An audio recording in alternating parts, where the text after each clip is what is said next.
യൂദാസ് എഴുതിയ ലേഖനം. അഭിവാദനം.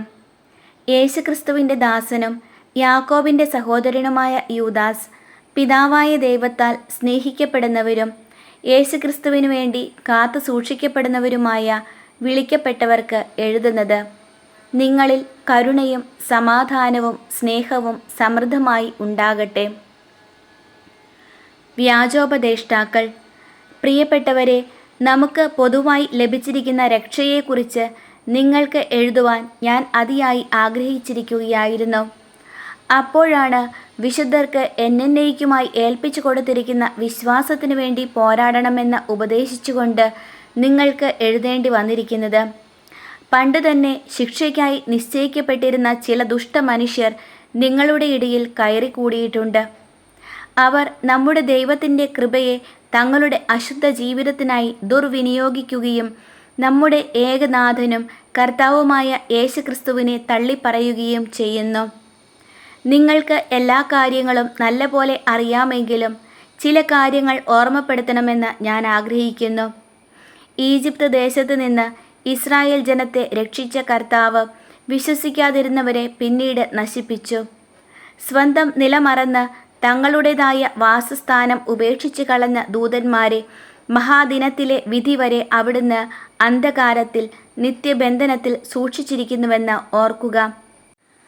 അതുപോലെ തന്നെ സോദോമിനെയും ഗൊമോറായെയും അവയെ അനുകരിച്ച് ഭോഗാസക്തിയിലും വ്യഭിചാരത്തിലും മുഴുകിയ ചുറ്റുമുള്ള പട്ടണങ്ങളെയും നിത്യാഗ്നിയുടെ ശിക്ഷയ്ക്ക് വിധേയമാക്കി അവിടുന്ന് എല്ലാവർക്കും ദൃഷ്ടാന്തം നൽകിയിരിക്കുന്നു.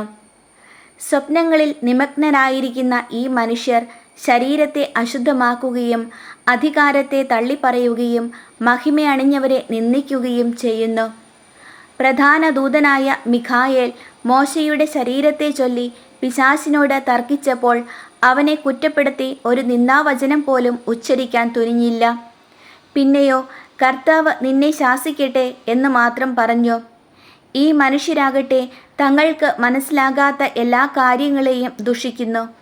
വിശേഷ ബുദ്ധിയില്ലാത്ത മൃഗങ്ങളെപ്പോലെ തങ്ങളുടെ ജന്മവാസന കൊണ്ട് മനസ്സിലാക്കുന്ന കാര്യങ്ങൾ വഴി അവർ മലിനരാവുകയും ചെയ്യുന്നു.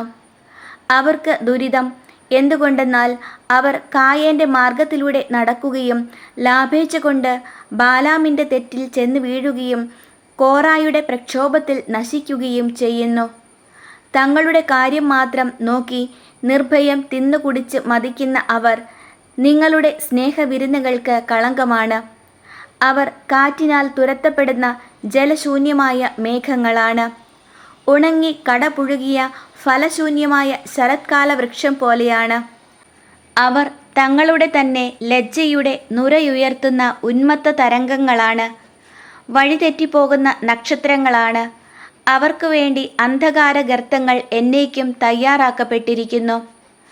ആദത്തിൽ നിന്ന് 7-ാം തലമുറക്കാരനായ ഹെനോക്ക് പ്രവചിച്ചത് ഇവരെക്കുറിച്ചാണ്. കണ്ടാലും കർത്താവ് തൻ്റെ വിശുദ്ധരുടെ 10,000-ങ്ങളോടുകൂടെ ആഗതനായിരിക്കുന്നു. എല്ലാവരുടെയും മേൽ വിധി നടത്താനും സകല ദുഷ്ടരെയും അവർ ചെയ്ത സകല ദുഷ്കർമ്മങ്ങളുടെ പേരിലും തനിക്ക് എതിരായി പറഞ്ഞ എല്ലാ ക്രൂരവാക്കുകളുടെ പേരിലും കുറ്റം വിധിക്കാനും അവിടുന്ന് വരുന്നു. അവർ പിറുപിറുക്കുന്നവരും അസംതൃപ്തരും തങ്ങളുടെ ദുരാശകൾക്കൊത്തവിധം നടക്കുന്നവരും വമ്പ് പറയുന്നവരും കാര്യസാധ്യത്തിനു വേണ്ടി മുഖസ്തുതി പറയുന്നവരും ആണ്. താക്കീതും ഉപദേശവും. എൻ്റെ പ്രിയപ്പെട്ടവരെ, നിങ്ങൾ നമ്മുടെ കർത്താവായ യേശുക്രിസ്തുവിൻ്റെ അപ്പസ്തോലന്മാരാൽ മുൻകൂട്ടി പറയപ്പെട്ട വചനങ്ങൾ ഓർക്കുവിൻ. അവർ നിങ്ങളോട് പറഞ്ഞിട്ടുണ്ട്, തങ്ങളുടെ ദുഷ്ടമായ അധമവികാരങ്ങൾക്ക് അടിമപ്പെട്ട് ജീവിക്കുന്ന പരദൂഷകർ അവസാന നാളുകളിൽ വരും. പരിശുദ്ധാത്മാവില്ലാത്തവരും കേവലം ലൗകികരുമായ ഇവരാണ് ഭിന്നിപ്പുണ്ടാക്കുന്നത്. എന്നാൽ പ്രിയപ്പെട്ടവരെ, നിങ്ങൾ പരിശുദ്ധാത്മാവിൽ പ്രാർത്ഥിച്ചുകൊണ്ട് നിങ്ങളുടെ പവിത്രമായ വിശ്വാസത്തിൽ അഭിവൃദ്ധി പ്രാപിക്കുവിൻ.